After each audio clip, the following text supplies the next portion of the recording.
Ngayon dyan mga tol. Yan.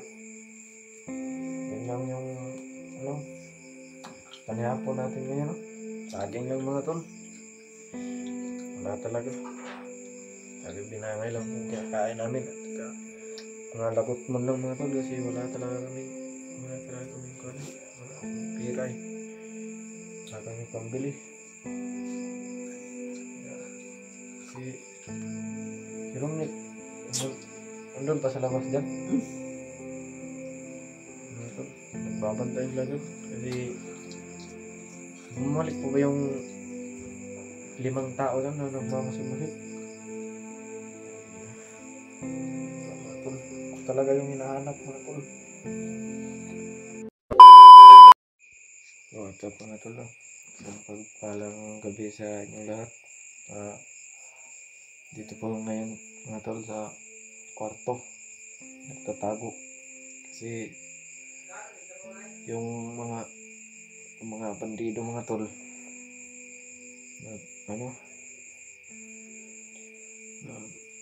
nagmamasid-masid dyan sa labas, kaya sinami ko yung mga tol doon lang sa labas. Sila doon, nagbantay sila doon sa labas. Kaya ako lang mag-isa dito sa kwarto ngayon mga tol.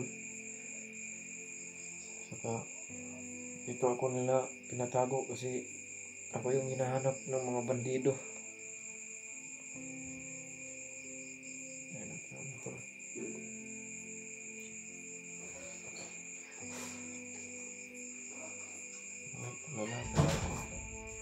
Diyan. Ayan mga tol. Kasama ko ngayon dyan tol. Kasama ko ngayon dyan. Nandun lang sila. Mikoy doon. Dyan. Nandun pa. Kasama ko ngayon sila. Kasama ko ngayon dyan mga tol. Yan. Yan lang yung panihapon natin ngayon. Saging lang mga tol. Wala talaga. Lagi binangay lang kung kakain namin. At mga lagot mo lang mga tol kasi wala talaga kami pira eh. Wala kami pambili. Si Romnick andun pa sa labas dyan. Mga tol, nagbabantay sila dyan kasi bumalik po ba yung 5 tao lang na nagmamasid-masid. Mga tol, talaga yung hinahanap mga tol. Mga tauhan siguro yun may commander 2 tauhan talaga yung commander 2 mga tol. Commander 1 mga tol, hindi namin nakita. Nalalahan ko talaga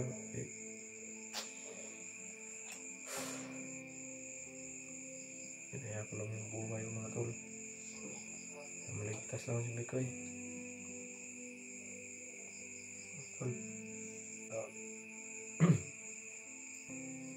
Alagan ako sa pamilya ko mga tol. Pag meron na akong pera mga tol na pamasahe, kaway na talaga sa pamilya ko mga tol. Wala na. Hindi ko na alam yung yung sitwasyon na palabas na ba yung mama ko. Wala na. Hindi ko na alam. Tapos wala rin akong cellphone mga tol. Kaya hindi ko na mapunta. Wala talaga ako.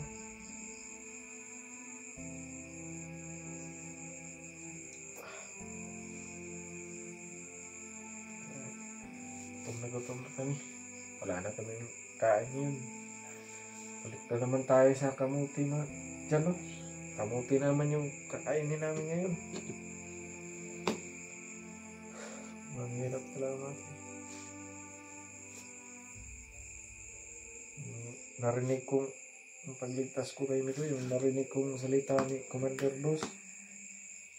pag nakita niya daw ako, pag nahuli daw ako, dyan, puputulan daw ako ng ulo. Tapos, pag hindi daw ako nakita ni Commander Luz, yung pamilya ko daw yung kukunin niya. Nalala ko talaga.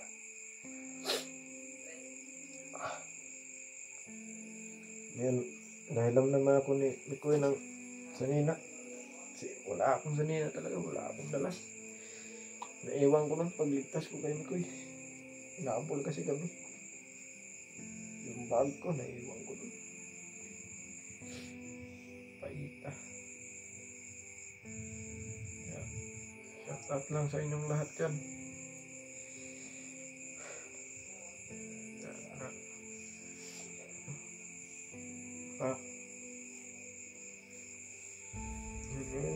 Kakain naman kami ng kamuti ngayon. Ang hirap talaga. Saan ka pupunta dyan? Saan ka pupunta? Ang hirap talaga mga tol. Pamilya ko dun mga tol. Alala na ako. Kalagayan na dun.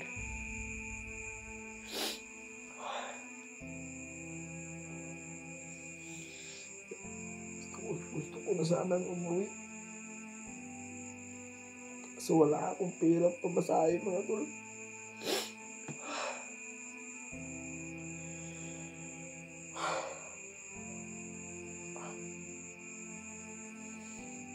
Wala kasi akong pera eh. Wala akong pamasahe pa uwi. Mama ko ng mga tol. Alala na ako ng kalagayan dun.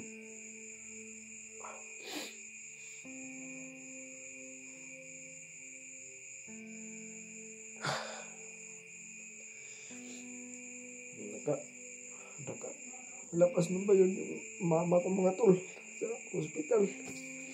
Hindi ko na alam kung nakalabas ba.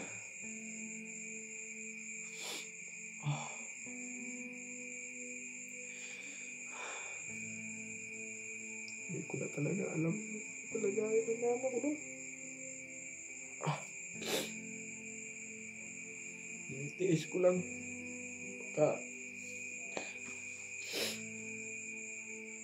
Magkapera ako. Uwi agad ako sa amin. Kumustahin ko yung mama ko mga tol.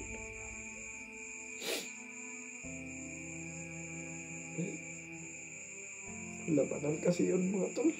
Labanan ng buhay yung ng mama ko. Kailangan talaga ng malaking halaga. Ita.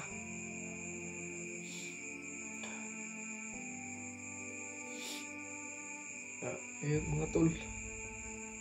Sila ni Koy nandyan lang sa labas. Kasi yung 5 tao na nagmamasid-masid, kuno yung hinahanap. Yan yung sabi ni Commander Bossy.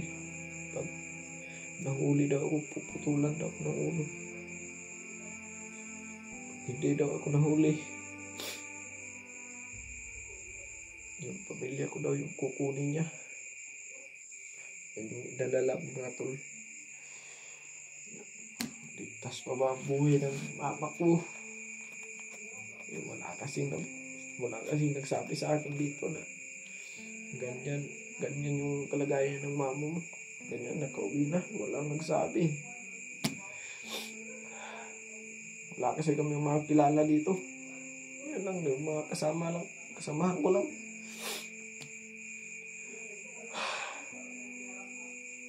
Kaya, yung mga tol. Gutom na talaga namin. Kinig ko yung mga tol, tinitiis na lang. Yung paglakad niya kanina. Hindi, may diskarte sana si Mikoy para makakain kami. Naghahanap siya ng mautangan kahit hapsak lang na isang sakong bigas. hapsak, hapsak lang. Bigas. Walang nag-uutang mga tol kasi hindi pa kami masyadong kilalay. Kaya pag uwi ni Mikoy mga tol, lumuhod sa harapan namin, umiyak. Wala talaga naman siyang natangan. May dala siya mga tol, 3 biskwit lang. Yun yung kinakain namin pero hindi nakalaban sa gutom namin. Tubig lang, kape lang, at mga lagot mo, balanghoy, kamuti, ganyan lang. Saging, paita. Sana sa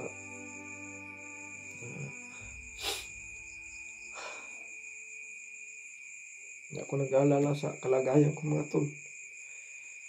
Kahit anong mangyari sa akin, hindi, yan ang sabi ni Mikoy sa akin. Hindi daw ako pababayaan niya. Kasi nanala ko talaga mga tol, yung pamilya ko. Hindi mo na alam kung anong kalagayan nila dun. Hindi ko talaga alam. Mga tol. Ito pala yung kwarto namin. So, yan lang mga tol, tatapos ng ating video. Pag-like, subscribe na sa YouTube channel ni Mikoy Adventure. Yun lang.